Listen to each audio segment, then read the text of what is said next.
வணக்கம் நேயர்களே. ஆட்டிசத்தால் பாதிக்கப்பட்ட குடும்பங்களில் மிகப்பெரிய மகிழ்ச்சியை ஏற்படுத்தி இருக்குது சென்னை கோயம்பேட்டில் உள்ள நமது ரத்னா சித்தா மருத்துவமனை.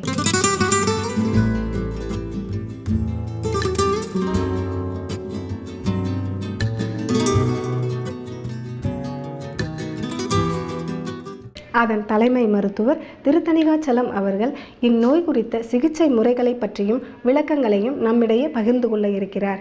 நேயர்கள் சார்பாக நாம் அவரை சந்திப்போம். வணக்கம் டாக்டர். டாக்டர், ஆட்டிசம் அப்படிங்கிறது ஒரு நோயா, இல்லை அது எப்படி ஏற்படுதுங்கிறத பற்றி கொஞ்சம் சொல்லுங்கள் சார்.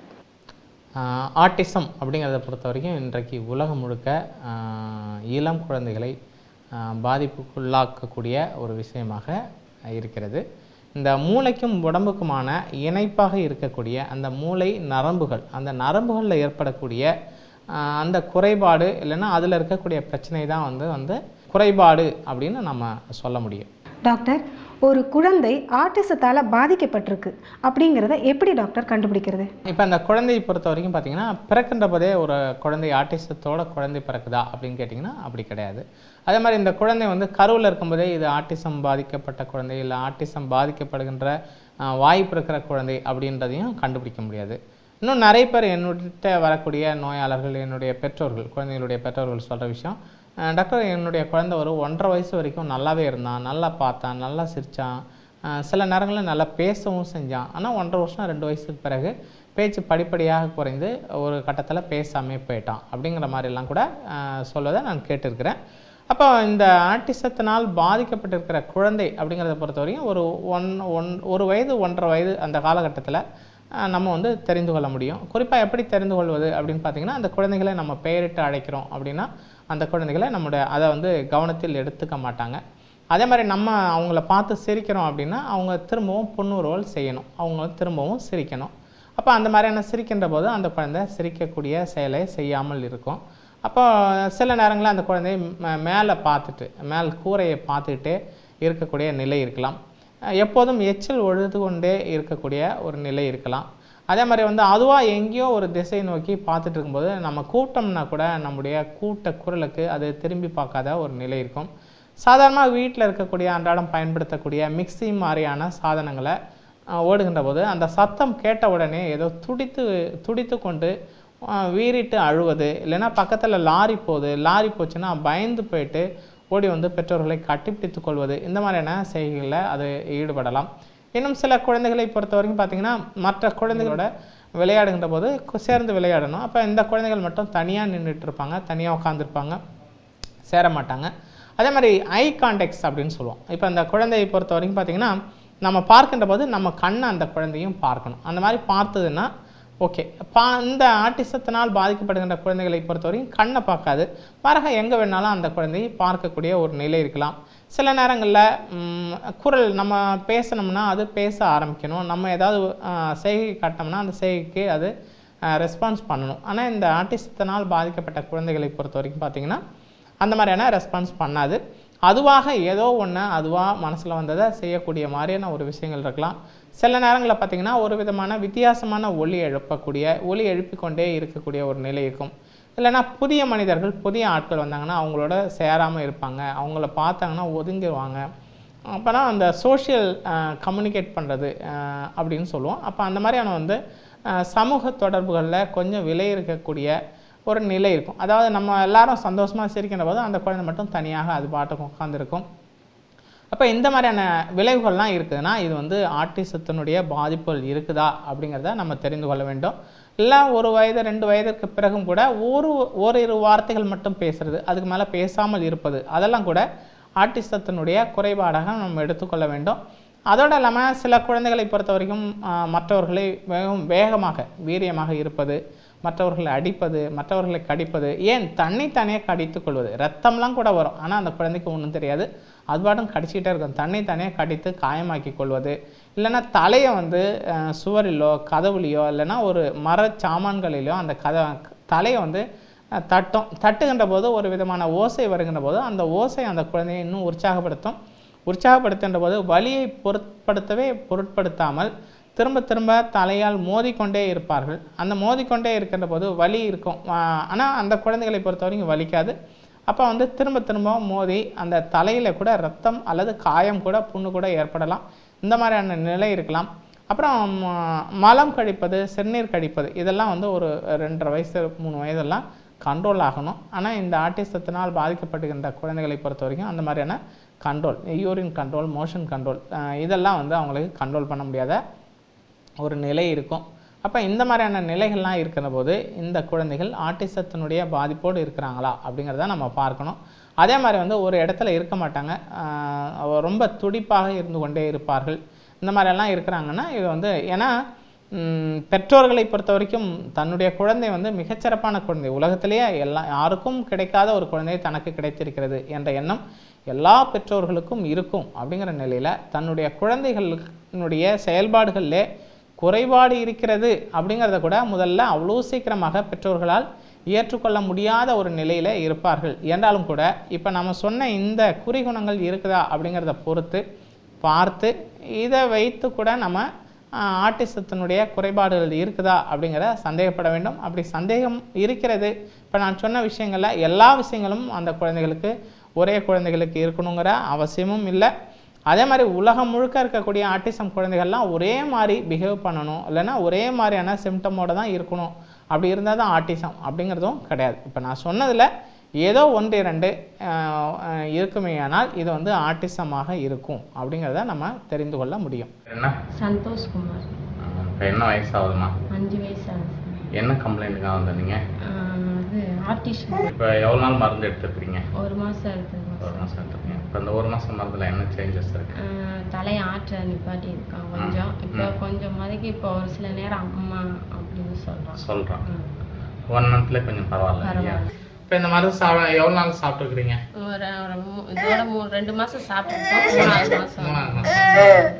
இப்போ என்ன கம்ப்ளைண்ட்? இப்போ மருந்து சாப்பிட்டதுல என்ன சாப்பாடு வந்து சாப்பிடவே மாட்டான், வெறும் பாலை மட்டும்தான் சாப்பிடுவான். இப்போ சாப்பாடு கொஞ்சம் சாப்பிட்றான். மதைக்கு இப்போ கொஞ்சம் இம்ப்ரூவ்மெண்ட் எங்களுக்கு கொஞ்சம் தெரியுது. கொஞ்சம் அம்மானு ஒரு சில நேரம் இப்போ பேசுறான், முன்னாடி பேச மாட்டான். இப்ப சொன்னோம்னா கொஞ்சம் வர்றானா? கொஞ்சம் திரும்பி பார்க்க, லைட்டா திரும்பி பார்க்கறான். தொடர்ந்து சாப்பிடுங்க, சரியாயிடும். இங்க எவ்வளவு நாளா மருந்து எடுத்துட்டு இருக்கீங்க? இப்ப 4ஆவது மாசம் எடுக்கணும். 4ஆவது மாசம். இப்ப இந்த மருந்து சாப்பிட்டல என்ன மாற்றங்கள் இருக்கு? இப்போ முதல்ல கூப்பிட்டா திரும்பி பார்க்க மாட்டான், இப்ப கூப்பிட்டா திரும்பி பார்க்கறான். இப்ப அம்மான்னு சொல்றான். சாப்பாடு முதல்ல பால் தான் சாப்பிடுவான், இப்ப சாப்பாடு கொஞ்சம் சாப்பிட்டுக்கிறான். இப்ப நிறைய வார்த்தைகள் பேச ட்ரை பண்றானா? பாக்குறான், இப்ப கவனிக்கிறான். கொஞ்சம் நம்ம பேசும்போது கவனிச்சு அம்மான்னு சொல்றதுக்கு ட்ரை பண்றேன். மதைக்கு இப்ப கொஞ்சம் பரவாயில்ல, எல்லாம் பக்கத்துல இருக்கவங்களும் சொல்றாங்க மதைக்கு இப்ப கொஞ்சம் பரவாயில்ல, நல்லா பேசு. இவர் பேர் என்னங்க? பரத். பரத். என்ன படிக்கிறார் பரத்? எல்கேஜி படிக்கிறீங்களா? Good good. இவருக்கு என்ன தொந்தரவுமா? சரியா பேச மாட்டார், சொல்ற புரிஞ்சுக்காது. எது சொன்னாலுமே கேட்க மாட்டான், சொல்றத திரும்ப ரிப்பீட் சொல்லிக்கிட்டே இருப்பான். ரொம்ப சேட்டை செய்வான். இந்த இப்படி ஆன்னு கத்துவான். சரி, இப்ப எவ்வளவு நாள் மருந்து எடுத்திருக்கீங்க? இந்த மருந்து இப்ப போன மாசத்துல இருந்து எடுத்தீங்க. இப்ப இந்த மருந்து சாப்பிட்டல என்ன மாற்றங்கள் இருக்கு பரத்துக்கு? ஓரளவு பரவாயில்ல, சொல்றத ஓரளவு ஒரு செகண்ட் புரிஞ்சுக்க. முன்னாடி வந்து எது சொன்னாலுமே தூக்கி தூக்கி எறிவான், இப்ப ஓரளவு பரவாயில்லன்னா தெரியுது. அவ பேர் என்ன? இப்ப என்ன கம்ப்ளைண்ட்மா உங்களுக்கு? இல்ல, இந்த எழுதுறது கான்சென்ட்ரேஷன், ஒரு செயலை வந்து உட்கார்ந்து செய்யறது அதுதான் குறையுது. அது அப்புறம் இந்த சாப்பிடுறது வந்து 2வது லிமிட் இல்லாம. 1 மந்த்ல என்ன மாற்றங்கள் இருக்கு? அதான் இந்த வாயில கொஞ்சம் வந்து எச்சி போறது கொஞ்சம் குறைஞ்ச மாதிரி இருக்குது. யூரின் போறது, வெட் யூரின் ரொம்ப போவா. அது வந்து என்னமோ சொல்லி சொல்லி, ஆனா சொல்லிக்கிட்டே இருப்பேன் நானு, எந்திரிச்சு பாத்ரூம் போயிட்டு வா அப்படின்னா போயிட்டு இப்ப வந்துட்டு இருக்கா. சில இன்னும் கொஞ்ச நேரம் உடனே வந்துருது இல்ல அவளுக்கு. கண்ட்ரோல் ஆயிடும். ஒரு மாசத்துக்கு ஒரு 15 டேஸ் போல, 20 டேஸ் கிட்ட போல, ஒரு 10 நாள் இப்படி போயிருப்பா. முன்னாடி டெய்லி போயிட்டு இருப்பா? முன்னாடி ஆல்மோஸ்ட் டெய்லி போவோம். இவங்க பேரு? ஷாஹிரா. ஷாஹிராவா? என்ன கம்ப்ளைண்ட் உங்களுக்கு? அதான் சொல்ல நட வருதுன்னு, கை பேச்சு இதெல்லாம் கொஞ்சம். இப்போ எவ்வளோ நாள் மருந்து எடுத்துருக்கிறீங்க? 2 மாசம் சார். இப்போ என்னென்ன மாற்றங்கள் இருக்குது இவளுடைய ஆக்டிவிட்டீஸில்? கொஞ்சம் இப்போ நடக்கிறது கொஞ்சம் ஸ்பீடாக நடக்கிறல்ல, கொஞ்சம் பரவாயில்லையா? தடுமாடி உழுவா, அது கொஞ்சம் பரவாயில்ல. பரவாயில்ல. அவருடைய ஸ்பீச் கொஞ்சம் மாறி இருக்கா இப்போ? வாயிலேருந்து எச்சு விழுவுறதெல்லாம் கொஞ்சம் குறைஞ்சிருக்கா? பரவாயில்லையா? டாக்டர், ஆட்டிசத்தால் பாதிக்கப்பட்ட குழந்தைகளுக்கு உண்மையிலேயே என்ன நடக்குது? இப்போ நான் முன்னாடி சொன்னேன், இந்த ஆட்டிசம் என்பதை பொறுத்த வரைக்கும் வந்து பார்த்திங்கன்னா ஒரு குறைபாடு அப்படின்னு சொன்னேன். இப்போ இந்த குறைபாடு இன்னும் நிறைய நான் முன்னாடி சொன்ன பதிலே சொல்லியிருக்கிறேன். 1.5 வயசு வரைக்கும் குழந்தை நல்லாவே இருந்தாங்க, நல்லா பேசினாங்க, நல்லா பார்த்தாங்க, அதற்கு பிறகு தான் பிரச்சனையாச்சு அப்படின்ற மாதிரி பெற்றோர்கள்லாம் சொல்லியிருக்கிறாங்க அப்படின்னு நான் சொன்னேன். அப்போ இந்த 1.5 வயசுக்கு முன்னாடி நடந்தது, அதற்கு பின்னாடி இந்த பிரச்சனை ஏற்பட்ட பிறகு இதனுடைய பாதிப்புகள் ஏற்படுது. எதனால் ஏற்பட்டிருக்கும் அப்படின்னு பார்த்தீங்கன்னா, குறிப்பாக இந்த மாதிரியான தடுப்பு மருந்து போன்ற விஷயங்கள், வேக்சினேஷன் போன்ற விஷயங்களில் சில ஒவ்வாமை ஏற்பட்டு, அந்த ஒவ்வாமையின் காரணமாக அந்த மூளைக்கும், அதாவது வந்து இந்த ஃபீவர்னு சொல்லுவோம், காய்ச்சல் ஏற்படலாம். குறிப்பாக வந்து இந்த அம்மை தடுப்பூசி வேக்சினேஷனுக்கு பிறகு காய்ச்சல் மாதிரியான விஷயங்கள் ஏற்படுகின்ற போது, குறிப்பாக அம்மை நோயே ஏற்படுகிறது, அதுவும் பொட்டாலம்மை போன்ற நோய்கள் ஏற்படுகிறது அப்படின்னு பார்த்தீங்கன்னா, அந்த நிலையில் அதுவும் வந்து ஒரு குறிய பால்ய வயதில் ஏற்படுகின்ற போது அவர்களுடைய அந்த இனப்பெருக்க மண்டலத்தில் இருக்கக்கூடிய நரம்புகள் பாதிக்கப்பட்டு, அதன் காரணமாக அந்த ஆண் குழந்தைகள் வந்து அசூஸ்பமியாவினால் பாதிக்கப்படுகின்ற ஒரு நிலை ஏற்படலாம் அப்படிங்கிறத நம்ம சொல்கிறோம், நம்ம மருத்துவ உலகத்தில் சொல்கிறோம். இப்போ அதே நிலையில் இன்னொரு பாதிப்பாக, இந்த மாதிரியான தடுப்பூசிகளினுடைய பாதிப்பாக, வேக்சினேஷன் போட்ட பிறகு ஏற்படுகின்ற ஃபீவர், காய்ச்சல், அந்த மாதிரியான நிலையில் மூளைக்கும் உடம்புக்கும் இணைப்பாக இருக்கக்கூடிய மூளை நரம்பு செல்கள், அந்த நரம்பு செல்களில் அழற்சி ஏற்படுகின்ற ஒரு நிலை ஏற்படுகின்ற போது, அழற்சி ஏற்படுகின்றது என்ற நிலையில் மூளையினுடைய தகவல்கள், மூளை என்ன யோசிக்குது, என்ன தகவல் யோசிக்குது அப்படிங்கிறத கற்றையான நிறைய நரம்பு கூட்டங்கள், அது வந்து நரம்புகள் வழியாக ஒரு கேபிள் வழியாக உடம்புக்கு அந்த செயல்கள் கடத்தப்படுகிறது, தகவல்கள் கடத்தப்படுகிறது, மெசேஜ் வந்து பாஸ் ஆகுது. அதே மாதிரி உடம்புல மூலமாக, அது காது வழியாகவோ வாய் வழியாகவோ மற்ற புலன்கள், வெளி புலன்கள் வழியாகவோ வருகின்ற தகவல்கள் மூளைக்கும் அதே மாதிரி வந்து பார்த்திங்கன்னா அந்த நரம்பு செல்கள் வழியாக, நரம்பு கற்றைகளின் வழியாக மூளைக்கும் அந்த மெசேஜ் போகுது. அப்போது மூளை நினைப்பதை உடம்பு செயல்வதற்கும், உடம்பு கண்டறிந்த கண்ணால் காண்பது, காதால் கேட்பது, உடம்பால் புணர்வது, இதெல்லா விஷயத்தையும் மூளைக்கு உட்கழுத்து தகவல்களை கொண்டு செல்வது இந்த நரம்புகள் தான், இந்த நரம்பு செல்கள் தான். அப்போ இந்த பாதிப்பு ஏற்படுகின்ற குழந்தைகளை பொறுத்த வரைக்கும் மூளை, நீங்கள் ஸ்கேன் எடுத்தாலும் சரி, எம்ஆர்ஐ எடுத்தாலும் சரி, பிரெயின் ஆக்டிவிட்டீஸ் பார்த்தீங்கன்னாலும் சரி, எல்லாம் 100% நார்மல் ஸ்டடி. அப்போது மூளையில் பிரச்சனை இல்லை. உடம்பில் பார்த்தீங்கன்னா உடம்பு கை கால் செயல்பாடுகள் எல்லாமே நார்மலாக இருக்கும். Blood test, urine test, scan, X-ray, ECG, extra என்ன எடுத்திங்கனாலும் எல்லாமே நார்மலாக இருக்கும். அப்போ இதுவும் நார்மலாக இருக்குது, மூளையும் நார்மலாக இருக்குது. அப்போ எங்கே தான் கோளாறு அப்படின்னு பார்த்தீங்கன்னா, மூளையினுடைய தகவல்களை சுமந்து செல்கின்ற மூளை நரம்புகள், அந்த நரம்பு செல்களில் அழற்சி ஏற்படுகின்ற போது, இன்ஃப்ளமேஷன் ஏற்படுகின்ற போது, அதாவது ஒரு தகவல் ஒரு கேபிள் வழியாக தான் வரணும். இப்போ நம்ம வீடுகளிலே வந்து ஒயரிங் பண்ணியிருப்பாங்க, நிறைய கேபிள்ஸ்லாம் போகும். அப்போ ஒவ்வொரு கேபிளும் ஒவ்வொரு சுவிட்சுக்கோ, ஒரு ஃபேனுக்கோ, ஒரு டிவிக்கோ அந்த கேபிள் வழியாக வருகின்ற மின்சாரமானது அங்கே வந்து கடத்தப்படும். அப்போ இந்த கேபிள் எல்லாம் ஒன்றோடு ஒன்று டேமேஜ் ஆகுது, ஒன்றோடு ஒன்று சேர்கிறது, ஒன்றோடு வந்து கனெக்டிவிட்டி ஆகுது அப்படின்னா ஷாக் அடிக்கலாம், இல்லை அந்த பர்டிகுலர் அந்த கருவியானது செயல்படாத ஒரு நிலை ஏற்படலாம். அதே மாதிரி தான் இங்கேயும் நடக்குது. இங்கே என்ன நடக்குதுன்னு பார்த்தீங்கன்னா, மூளையிலேருந்து வருகின்ற அந்த தகவல்கள் அந்த நரம்பு செல்கள் வழியாக, மூளை நரம்பு செல்கள் வழியாக உடம்புக்கு தகவல்களை கடத்துகிறது. அதே மாதிரி உடம்பினுடைய தகவல்களையும் மூளைக்கும் அவ்வாறே செல்கிறது. அப்போ இந்த நரம்பு செல்கள் கூட்டமாக இருக்கக்கூடிய, கற்றையாக இருக்கக்கூடிய அந்த கேபிள், அந்த மூளை நரம்புகளில் இருக்கக்கூடிய செல்கள் பாதிக்கப்படுகின்ற போது ஒரு கேபிள் வழியாக போகக்கூடிய தகவல்கள் மற்ற கேபிளுக்கும், அந்த இன்ஃப்ளமேஷன் காரணமாக மற்ற கேபிள்களுக்கும் மற்ற நரம்புகளுக்கும் சிதறல் அடைகிறது, இல்லைன்னா கண்டக்டிவிட்டி ஆகுது அப்படிங்கிற மாதிரியான ஒரு நிலை ஏற்படுகின்ற போது அந்த தகவல்கள் சிதறல் ஆகுது. இப்போ வந்து ஏதோ ஒரு விஷயம் வந்து உடல் வழியாக உணர்கிறது அந்த குழந்தை, இல்லைன்னா கையிலேயே அடிபடுது, கையை டக்குன்னு தட்டுகின்ற போது வலி ஏற்படுகிறது அப்படின்னு சொன்னால், அந்த வலிக்குதுங்கிற ஒரு உணர்வானது குறிப்பிட்ட நரம்புகள் வழியாக மூளைக்கு போகணும். அப்போ மூளைக்கு போகின்ற போது இது வந்து வேகமாக தட்டினா வேகமாக வலிக்குது அப்படிங்கிறத டக்குன்னு அடுத்த முறை வந்து அந்த குழந்தையை தட்டக்கூடாது. ஆனால் இந்த ஆட்டிசம் பாதிக்கப்பட்ட குழந்தைகளில் என்ன பிரச்சனை, என்ன நடக்குது அப்படின்னு பார்த்தீங்கன்னா, இப்படி தட்டுகின்ற போது இந்த பர்டிகுலர் அந்த குறிப்பிட்ட இடத்துல இருந்து அந்த வலி உணர்ச்சியானது நரம்புகள் வழியாக மூளைக்கு சென்றாலும் கூட அந்த மூளை நரம்பு செல்களில் ஏற்பட்டிருக்கின்ற அழற்சியின் காரணமாக, குறைபாட்டின் காரணமாக அந்த வலி உணர்ச்சியானது ஒரு கேபிள் பதிலாக 5-6 கேபிள்களுக்கு கடத்தப்பட்டு அது வந்து சிதறல் அடைகிறது. அந்த மெசேஜ் வந்து சிதறல் அடைகிறது. அந்த மாதிரி சிதறல் அடைகின்ற போது அந்த கான்சன்ட்ரேஷன், அந்த வலி உணர்ச்சி, இவ்வளோ வலிக்குது இல்லை இவ்வளோ சுடுது அப்படிங்கிற அந்த தகவலானது மூளைக்கு பல்வேறு திசைகளில் பல்வேறு நரம்புகள் வழியாக போகின்ற போது அதனுடைய கான்சன்ட்ரேஷன் குறைகின்ற ஒரு நிலை இருக்கும்.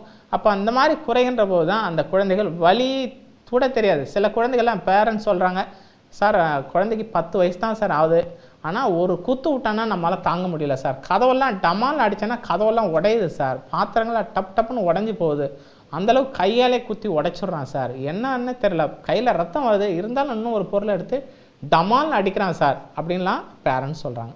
அப்போ இந்த மாதிரி அவ்வளோ அடித்து வேகமாக குத்தியும் கூட அந்த வலி உணர்ச்சியானது மூளைக்கு போவதில் சிரமங்கள் ஏற்படுகிறது. அப்போ இது வந்து நான் ஒரு உதாரணத்திற்காக சொன்னேன். ஒவ்வொரு விஷயங்களும் அப்படித்தான்.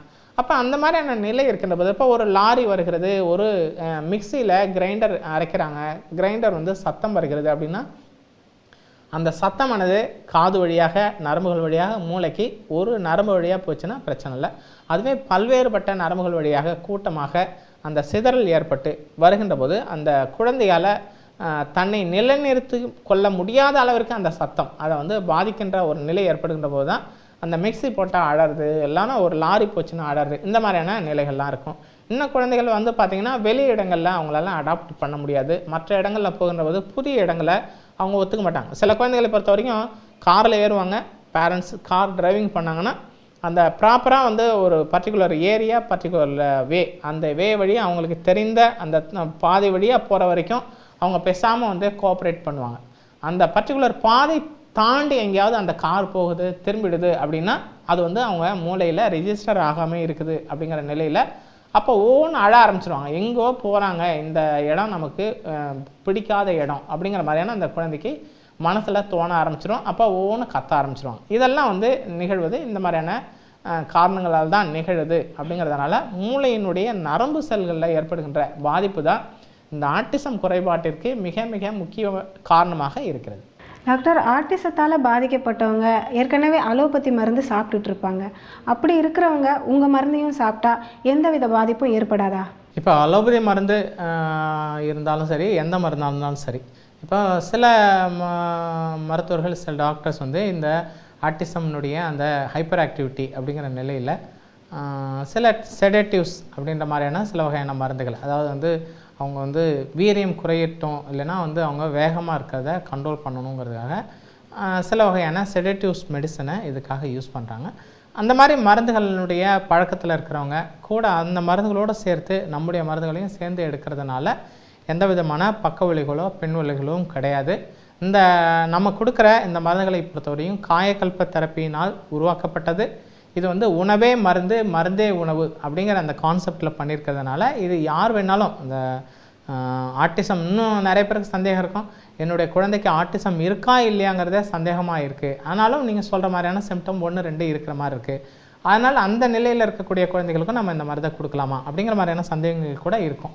அதனால் ஆட்டிசம் இருக்கிற குழந்தைகளில் ஆட்டிசம் இல்லாத குழந்தைகள் இந்த மருந்தை சாப்பிட்றாங்க அப்படின்னாலும் கூட அவர்களும் இதை சாப்பிட்றதுனால எந்த விதமான பயமுறுத்தல் எதுவும் கிடையாது.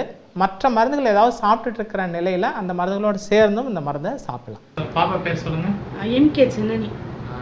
என்ன கம்ப்ளைண்ட் உங்களுக்கு? பாப்பா ஆட்டிசமா இருக்கு. ஒரு மாசம் மாத்திரை சாப்பிட்டு கொஞ்சம் பரவாயில்ல. இப்போ என்ன இம்ப்ரூவ்மெண்ட் இருக்கு? குறும்பு கொஞ்சம் கம்மியா இருக்கு, பிடிவாதம் கம்மியா இருக்கு, சொல்ற பேச்சு கேட்குறேன். இப்போ எவ்வளோ நாள் இப்போ மருந்து கொடுத்துருக்குறோம் நம்ம? 3 மாசம். இப்போ இதில் என்ன மாற்றங்கள் இருக்கு? கொஞ்சம் புரியுற கூப்பிட்டோம்னா கொஞ்சம் ஏதோ இது பண்றது, யாருன்னு கேட்டா அதெல்லாம் சொல்றா, இவங்க யாரு அப்படின்னா நம்ம மாமா அத்தை. முன்னாடி அவ்வளோ சொல்ல தெரியாது, ஓரளவு சொல்றா. இருந்தாலும் இப்ப கொஞ்சம் யார் வர்றாங்கன்னு வெளியில வரையிலேயே கேட்டோம்னா சொல்றா மாமா வர்றாங்க அப்படிங்கிற மாதிரி. அப்புறம் இந்த யூரின் போறது, இந்த இதெல்லாம் யூரின் போறது அது அவளே சட்டி காலத்துல பாத்ரூம் போயிட்டு வந்து ஆனா சொல்ல மாட்டாங்க. நம்ம கிட்ட வந்து அது சொல்ல தெரியல. ஆனா முன்னைக்கு அந்த மாதிரி போக தெரியாது. முன்னைக்கு அவ கூட எப்போ சட்டியோட போயிடுவா, இல்லாட்டி அப்படியே ஒரு மாதிரி நாம அவ செய்ய வச்சு நம்ம கொஞ்சம் விடுற மாதிரி இருக்கும். அந்த மாதிரி. இப்ப என்ன வயசு ஆகுது? 5 வயசு. 5 முடிஞ்சு. என்ன கம்ப்ளைண்ட் இவளுக்கு? இன்னும் வார்த்தை வந்து ஒரு வார்த்தை தான் ஒரே வார்த்தையா தான் வருது. ஒரு வார்த்தை வந்து வரவே மாட்டேங்குது. இது எவ்வளவு நாள் கண்டுபிடிச்சீங்க? எப்ப கண்டுபிடிச்சீங்க? 2 வயசுல இருந்து பாத்தீங்க எல்லா ஹாஸ்பிடலும் பார்த்தாச்சு. கொஞ்சம் பரவாயில்ல இல்லையா? கொஞ்சம் ஓகே. இந்த துருதுருப்பு தான் ரொம்ப ஸ்கூல்லே உட்கார அதான் கம்ப்ளைண்ட் கொஞ்சம் உட்கார கிளாஸ் விட்டு கிளாஸ் போய் உட்கார்ந்துருக்கோம். உங்க பேர் சொல்லுங்க ஐயா. பெரியசாமி. எங்கன்னு வரீங்க? தஞ்சாவூர் கீழவாசல். சரி. குழந்தை பேர் என்ன? சாதனா. ஹாய் சாதனா. பாருங்க. இங்க பாருமா. ஹலோ. எவ்வளவு நாளா மருந்து எடுத்துட்டு இருக்கீங்க? 3வது.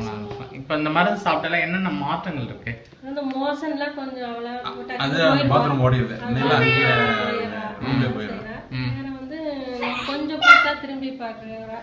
கூப்பிட்டா திரும்பி கொஞ்சம் சொல்றதுலாம் கொஞ்சம் ஞாபகம் கொஞ்சம் முன்னாடி இருந்து இப்ப கொஞ்சம் ஞாபகம் டக்கு ஞாபகம் வச்சுக்க மாட்டாங்க. கொஞ்சம் ஞாபகம். இப்ப வார்த்தைகள் எக்ஸ்ட்ரா பேசுறாளா? நம்ம சொல்லும் போது ஒரு வார்த்தை 2 வார்த்தை வருது அப்படியே. முன்னாடி 2 வார்த்தை அவளுக்கு பேச தெரியாது. ஆட்டிசத்தால் பாதிக்கப்பட்ட குழந்தைகளை எப்படி அணுகணும் டாக்டர்?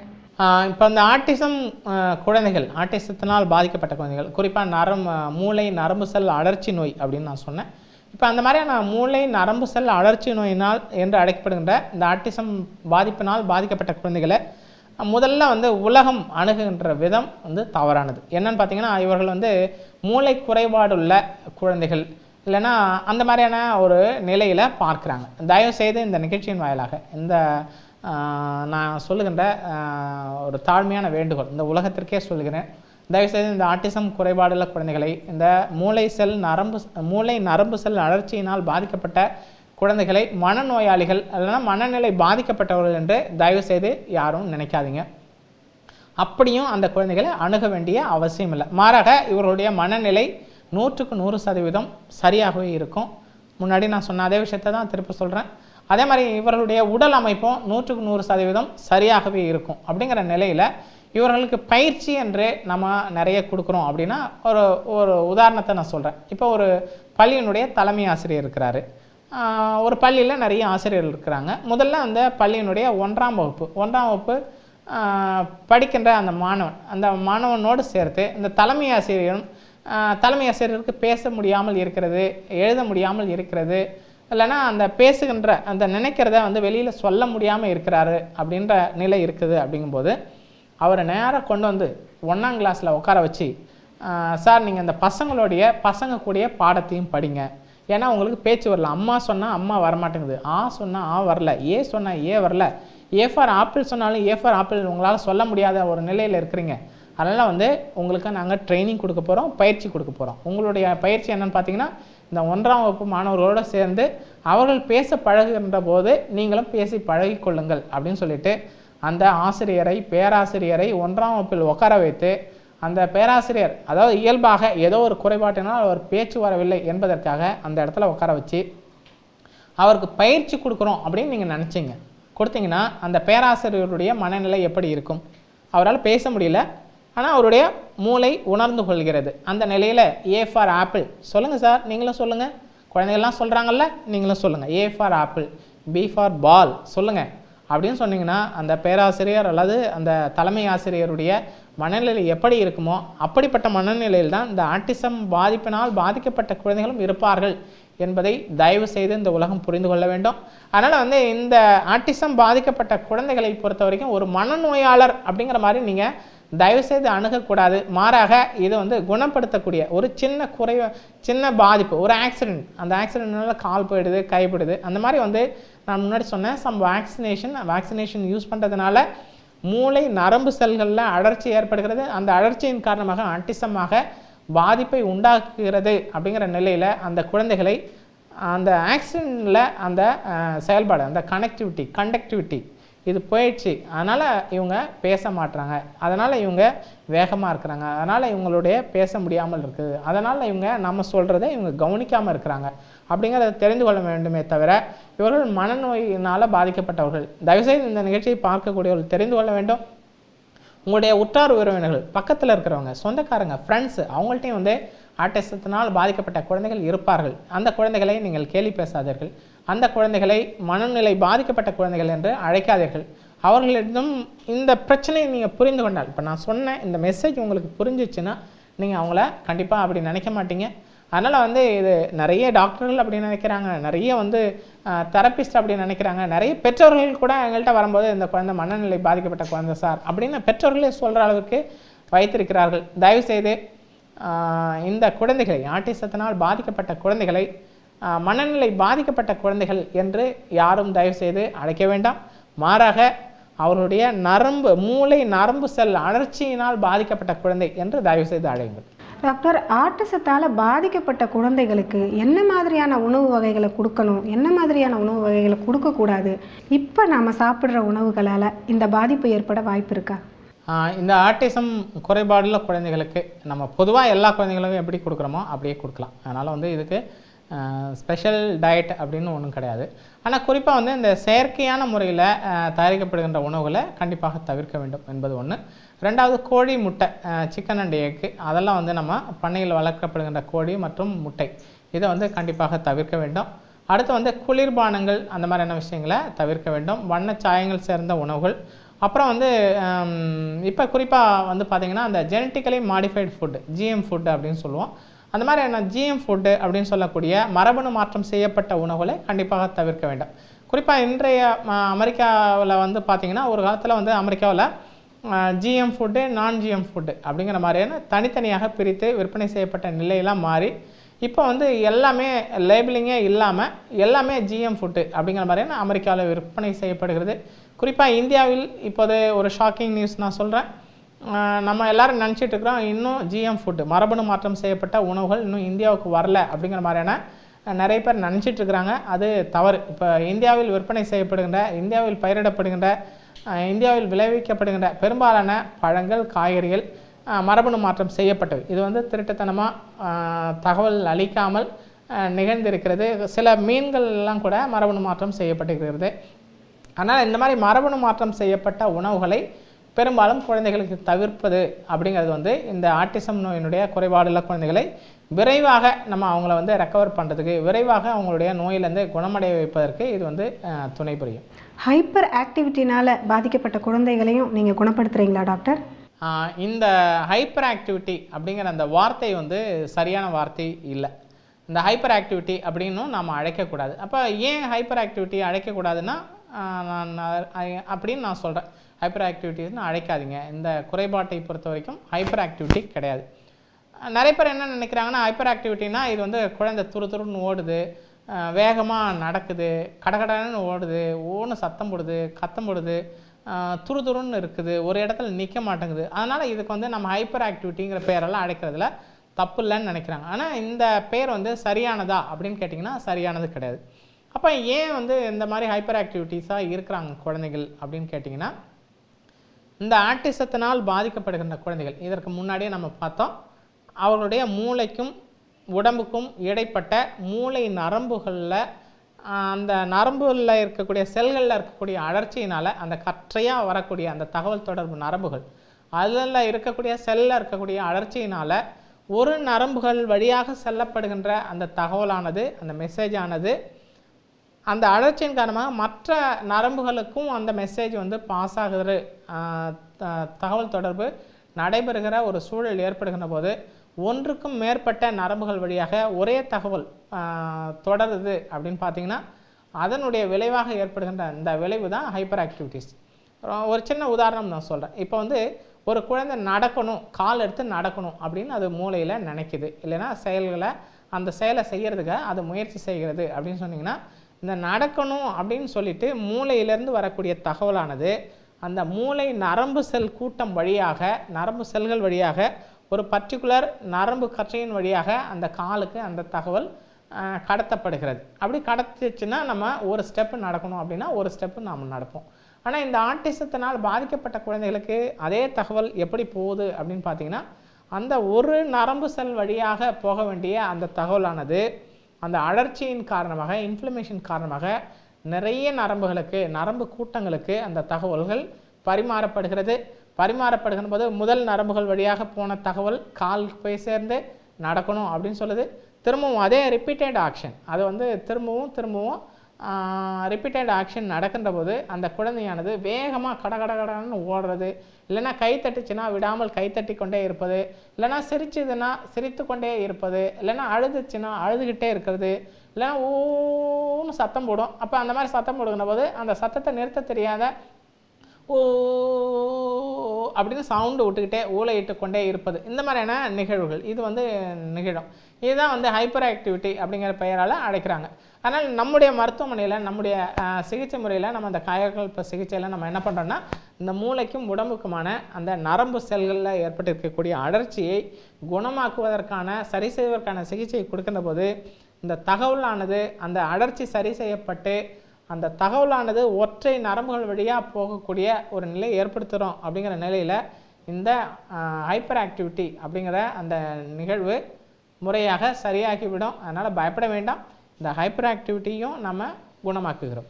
டாக்டர், இதுவரை ஆட்டிசம் பற்றிய ஆக்கப்பூர்வமான தகவல்களையும் சிகிச்சை முறைகளை பற்றியும் விளக்கமாக எடுத்து சொல்லி இந்நோய் குறித்த அவநம்பிக்கையை போக்கி நம்பிக்கையை ஏற்படுத்தியிருக்கீங்க. நேயர்கள் சார்பாக உங்களுக்கு நன்றியை தெரிவிச்சுக்கிறேன். நன்றி.